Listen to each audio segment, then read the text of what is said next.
Hello, this is Larry. Welcome back to my channel, International Dispute Management, or IDM, which is easier for you to say. Today, I brought you to a Lanier Lake, which is about 60 miles north of Atlanta. And the reason I brought you here today was, I wanted to show you something that was really calm and peaceful before we get into today's topic, which is chaos. So, look at something nice and peaceful here at the lake. It's nice and calm. It's a nice about 70 degrees November day here in Georgia, and I just thought it would be easy for you to do this. So again, I brought you here to talk about disorder or chaos, and I link this to, and I want to talk about um, chaos and power. So because I keep saying this and I'll say it several times that power is the currency in a dispute. And I'll also say that a dispute is an opportunity for a resolution. So, how do we define power in mediation? Yeah, just kind of give you a quick, easy one: the ability to correct or influence the behaviors of others. And of course, um, we have to kind of caveat that the events in essence it's how we spend that currency that we call power. Okay. Chaos is disorder and confusion. And as you can see here, we have very good order, very calm. And so we don't have any confusion here. Note that I did not say that chaos has a lack of order because statistically speaking, there is order in chaos and it's random order. It's not easy to control, and depending on the situation. So, the first question I'd like to kind of address is there power in chaos? And the simple answer is yes, but it is power that is unsustainable. And it's unpredictable because again, the order is random. So, is it sustainable? No, it's not. Why? Because we live in a society that is structured. We're used to structure with checks and balances. Um, so, our laws are that provide for a more level playing field, and it gives us the ability so we can plan and so we can do things that in an orderly fashion.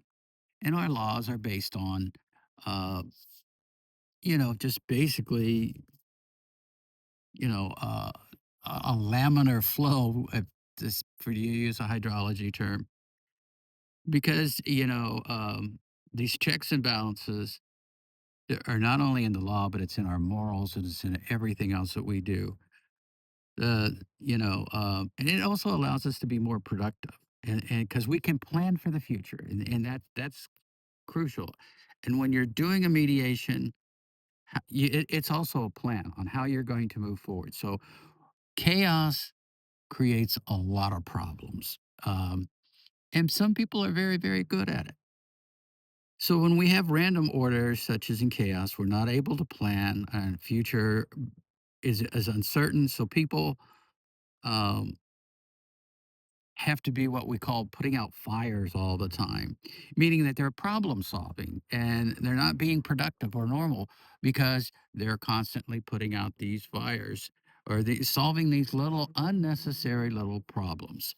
So that it becomes a real problem in dispute management, especially when we're trying to establish objective criteria. Um, One source of power where you can use for your opposition and putting your money out it costs money to put out fires and it can make you very vulnerable. And that is the purpose. And that's why one of the reasons that people inject chaos. Um, However, many people that are very good at injecting chaos and they realize that it is hard to control and that gives them an unfair advantage. And seldom do you get to the outcome that you really thought you were going to get.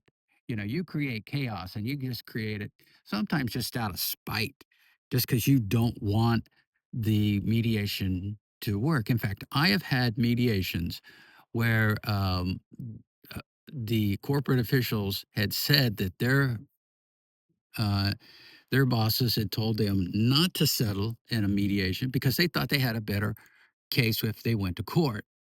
So they were sabotaging the process just because they thought they had a better court case. But it was court ordered, so they had to go through the process. And you have to remember for every action, there's an equal and opposite reaction.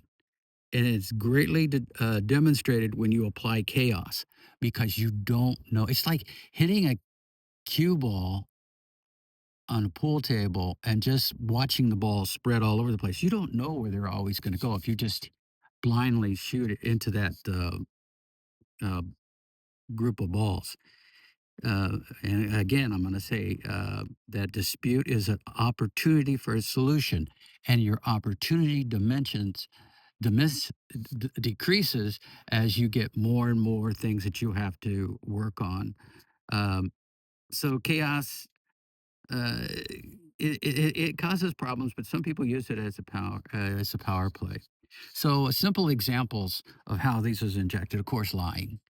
You know, uh, not necessarily a total lie, just a half truth or a conspiracy theory. That's always gets people. You're doing this um, just to knock people off their balance. Just say, oh, and then you can always correct yourself afterwards, right? Oh, I was wrong, or I was led to believe that this conspiracy was true, which you knew it wasn't.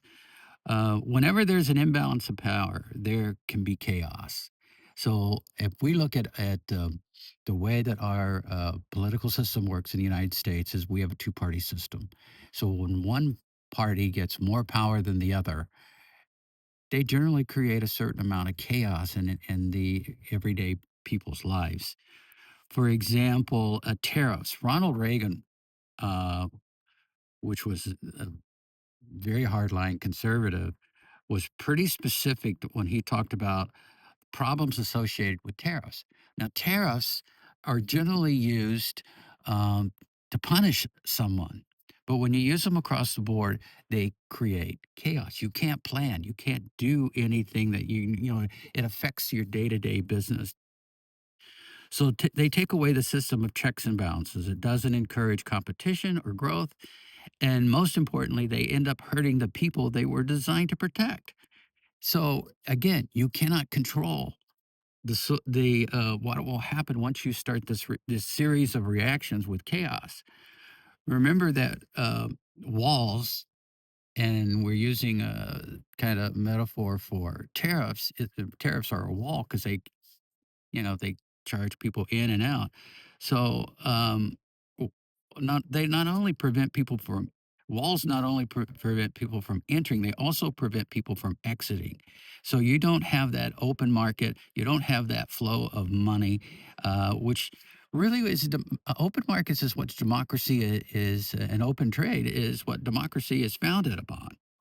So that chaos can cause really a lot of problems. So um, originally we look at um, the founding fathers, how they designed the Constitution, and they wanted to establish a strong government with a framework of balances, liberty, and order, ensuring that no single a branch, could dominate. Well, we have that situation right now. Um, again, they in the Constitution, it includes checks and balances among the branches of government, preventing any one entity from having too much power. You don't want that. They didn't want. I mean, they came from a system of a monarchy where they had the state issued.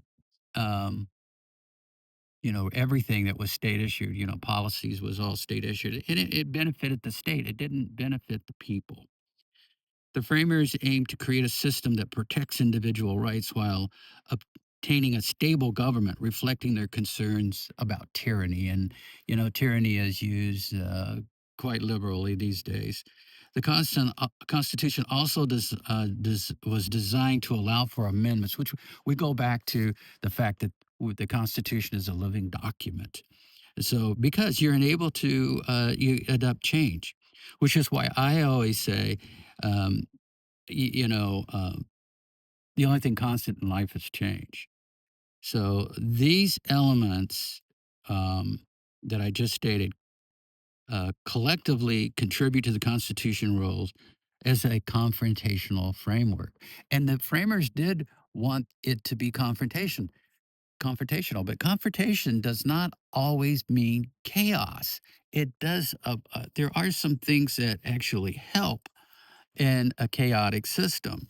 If everything is easy all the time, you don't tend to do anything. You just want to go with the status quo. Why? Because the old saying, "If it isn't broke, don't fix it." But again, a lot of people will refer to power and chaos as a concept of harnessing challenges and obstacles in life to emerge stronger and wiser. In mediation, we combine storytelling, emphasizing, and work to redirect the dispute in a more productive and creative way to create objective criteria for solutions. And again, the disputants come up with this. Um, it enhances the focus sometimes that if you're in a chaotic situation you want to focus on one thing, and that's what I do when I have a very chaotic mediation. I will start taking point by point and focus on each one and get each one of the disputants to talk about their position, that's their storytelling, and how they can resolve it. So I just don't say this is what it is and this is how we're going to resolve it. I let them resolve it. And unless it's court ordered and you've only got a certain amount of time to do it, that's the proper way to do it. Uh, in essence, chaos can encourage individuals to find strength and resilience in the face of adversity, because chaos creates a lot of adversity. It is important that the mediator provide guidelines that will help to prevent chaos early in the mediation process. For once chaos is introduced by either party, the potential for success is greatly decreased. Another way to do this is incorporating objective criteria presented by each party, their storytelling, and put it together and see if we can get common consensus on what works for both sides. These guidelines, you need to strictly hold to these guidelines because people are going to try to change things. That's all I have for today. Please provide your comments below. And if you would like to request another topic of interest, please do so. Only positive comments will be addressed. Remember, the only thing constant in life is change. And Albert Einstein said that. And Albert Einstein also said, intelligence does not always equate wisdom, but the ability to change does. And I think that's the one thing that we really need to focus on when we're talking about uh, objective criteria, because people don't like to change. They want to stay with the status quo, especially if they're monetarily benefiting from it. But that's it today. Thanks for joining. Have a good day.